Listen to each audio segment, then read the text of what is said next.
What's going on today, everybody? So, in this episode, we're taking care of two boxes.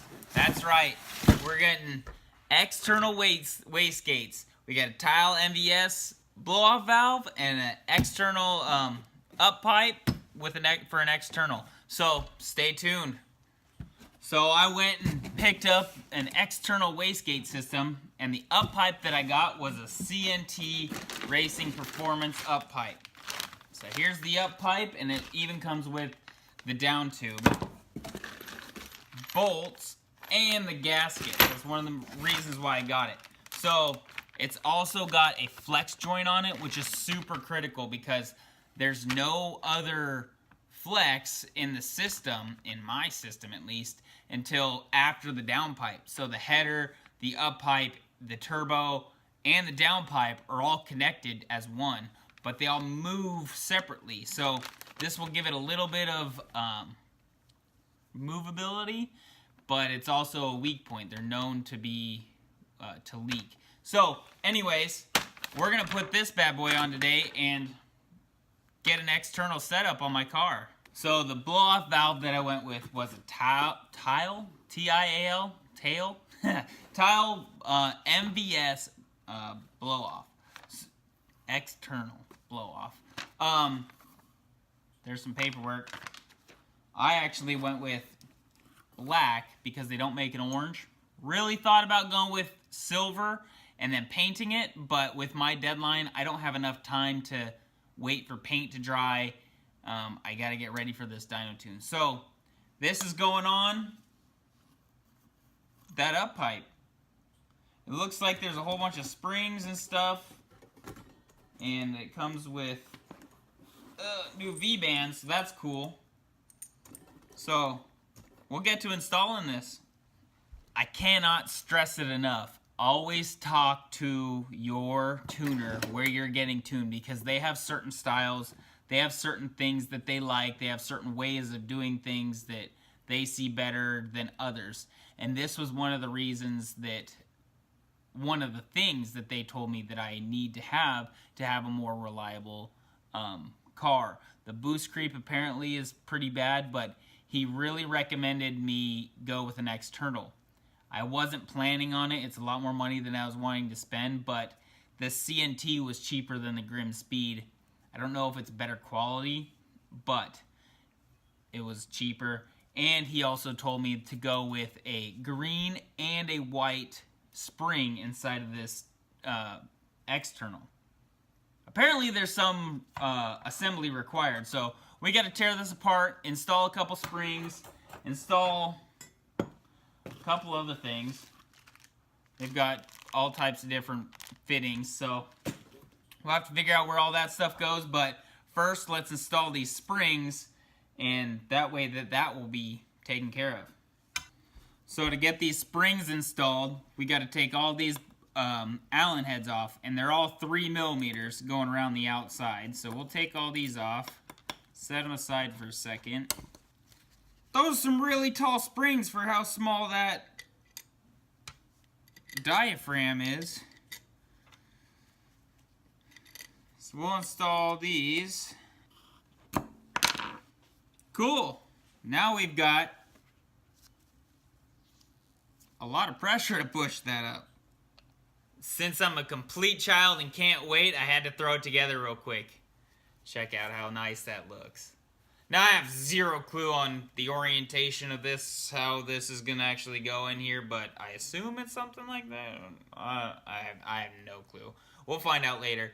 One thing that I do have a problem with is this main clamp is really, really tight on here. This CNT is way bigger than the actual provided bung that comes with the MVS. So that'll be kind of interesting to figure out. It looks like it'll go. It's just going to be really tight to get on there, which I guess is a good thing because then we have a better seal. I don't know. I'm just stoked. This thing looks so sick, and it's going to be so sweet. I'm really excited for it. I don't know if you could tell or not, but I'm really excited for it. Well, since I have to already get this filter clean before I get it tuned. I might as well take it off now and get it cleaning in the background. I got to take this intercooler off and the heat shield and maybe my oil catch cans. I got to get to the bottom of the turbo. And I think that there's a couple bolts that are on top that you got to get to. I don't know. I know it's going to be a pain, so I'm going to try to take the up pipe and the header off and leave the turbo and down pipe hanging out. There's a bracket that connects the turbo to the engine, so it won't be just hanging on by the down pipe. But that's the game plan. Hopefully I can just take the intercooler off and be able to reach a couple things. I know I have a couple heat shields on the bottom that I got to deal with. But first things first, I want to get this cleaned and working off, because I got to dry it and it's going to take a while. So might as well get that going and drying. So to remove your intercooler, there's 2 hose clamps connected to the throttle body that you have to undo. Now I have a oil catch can, and my oil catch can's connected right here, but you'll have to disconnect these 2 hoses. There's a hose over here, and then 2 12s. There's also the turbo inlet underneath that you'll have to undo. So throttle body has to be undone, turbo inlet has to be undone. The 2 feed lines on the passenger side, front intercooler, and then the feed line to the driver's side all have to be undone. And the blow pass, blow off, whatever you have, line has to be disconnected or the bolts taken out. Either way. So we'll start disconnecting things and getting this intercooler out. Blow pass valve has 2 12 millimeters. There's also 2 12s holding the intercooler on.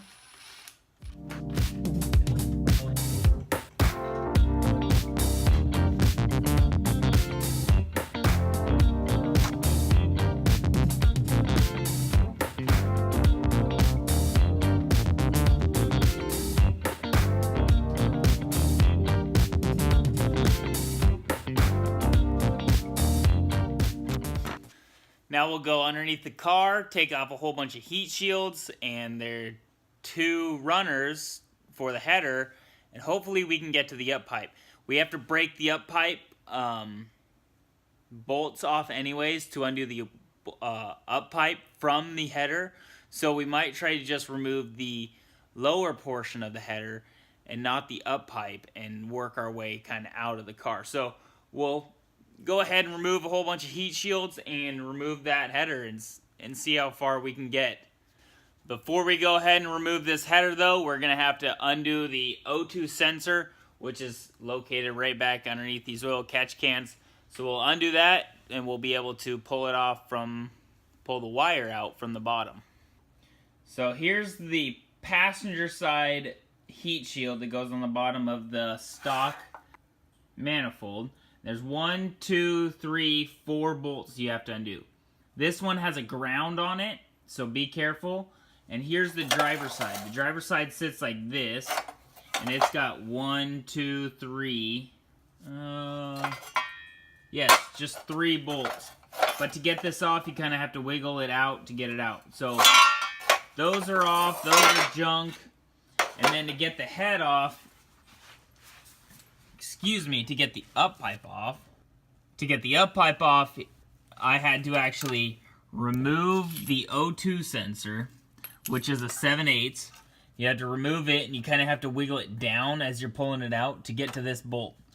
These 2 bolts should come off, will come off, and then we'll be able to get to the header, actually to the block on both sides, and then hopefully this whole thing will just fall down and we can replace that. And then the next piece that we're actually trying to replace, that's our up pipe. So that's where our externals got to go, and our bolts are way up there that we got to get to. So we've got a little bit of work to do to replace this piece, but we're well on the way to getting to where we need to be. So there we go, stock headers out. There's 3 bolts that connect each to the each side to the engine block that you need to undo. And that will get the whole thing out. Now I'm going to take and get these heat shields off of here. I think I'm going to wrap it. Get rid of a little bit of weight. I don't know. These things rattle. I've got 2 that are broken anyways.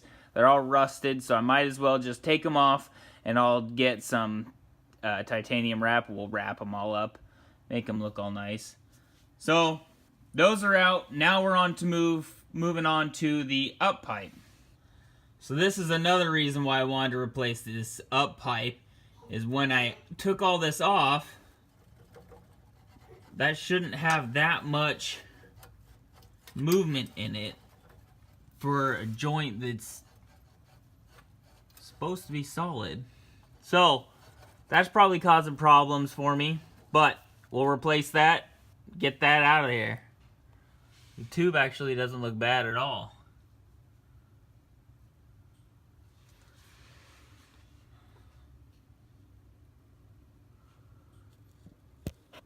Might as well look at the valves while we're up here. Well, after removing the heat shield, I was able to get 3 of the 5 bolts on the up pipe off. The other 2 are tucked underneath the down pipe, so it looks like I'm taking the down pipe off too, which will be fun. Really excited for it, but there's no other way it's gonna happen. Those back 2 bolts are so tight that it's not gonna work out for me. So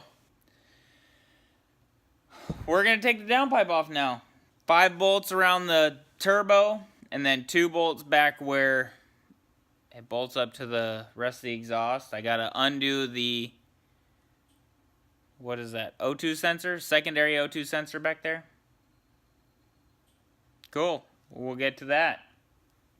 I finally got the external where I kind of want it. It's not exactly how I want it, but it'll have to do. I'm spent way too long messing with it to try to figure out how it's supposed to go. Definitely not impressed with the quality of this up pipe. Things just don't fit right. It's smashed up on the transmission. I actually had to bend the dump tube, hammer the dump tube so it would fit where it's supposed to, so it's not rubbing on the axle. Not impressed, but I got it in, and hopefully it'll seal and hold. One thing that I did though was I had the header off and the downpipe off in the beginning, and kind of got it set where I wanted it to go. Well, I put the header on, and it pulled it right down into the axle. So definitely make sure that your header's installed. And actually, I installed the downpipe to figure out kind of where exactly things go. It wasn't the easiest to do. The V-bands, I absolutely cannot stand them now. I thought they were a good idea or plan or whatever, but I hate them. Getting into such a tight area with such a small bolt, and the V-bands have to be perfect together, and they're up above, and you're trying to hold 3 things and clamp the V-bands onto each other. It was just a nightmare. So definitely be weary of that. One thing that I did do that helped out a lot was stuck a pry bar in the dump tube and kind of pried it up away from the axle. So that helped out a lot. I was able to kind of pinch it up against the transmission a little bit more and give me clearance on my boot, because I don't want my boot to melt eventually. Might as well save the time now. So I got that installed, got the header installed. I got to install the downpipe still. I'll finish doing that, and I think that I'm going to call that done. Hopefully you can see this, but there's the external. This is our downpipe right here. This is our dump tube and our CV. And you can kind of see how tight it is on the transmission. And some of that is due to this heat wrap, but this little nubby is right in the way and doesn't want to kind of sit in there very good. You can kind of tell that it's oval now instead of a circle. I squished it a little bit. But here's the main, maybe I can get it. Here's the main problem area. Is going to be on that boot. I've managed to get a decent amount of clearance on it. It doesn't look like it in the photo, but I have a pretty decent, you can kind of tell. Let me see if I can get a light on it. There you go. So I've got some clearance on this boot, which will be good. Just a little bit further back.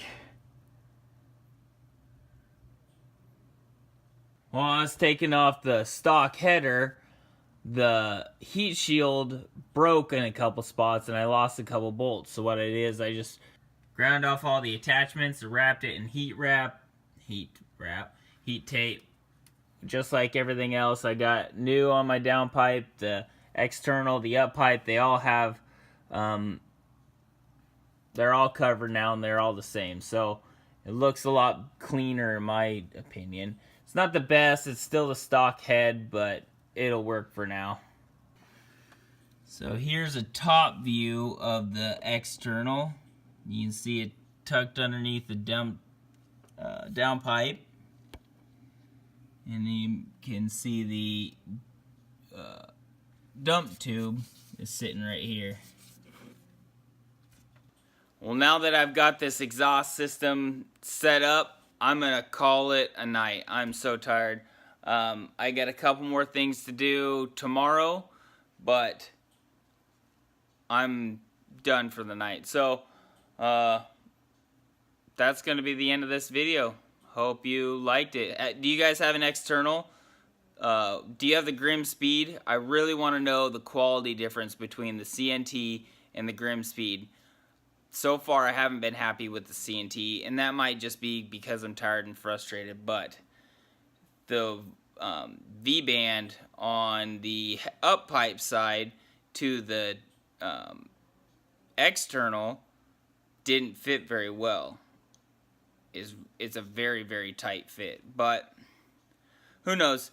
Anyways, if you have a Grim Speed, let me know how the up pipe or how the install went. It's thoroughly involving. You got to take a lot out to actually get to it, but I'm very curious on the dump tube, how it's actually in there, and I plan on going to that when I get a 3-bolt header. Now, especially, but that's a ways down the road. But yeah, let me know. I'm curious. Anyways, I'm going to quit rambling. I'm going to get out of here and go to bed. Take it easy, everyone. Enjoy the rest of your day, and have a killer rest of your day. Take it easy. Peace.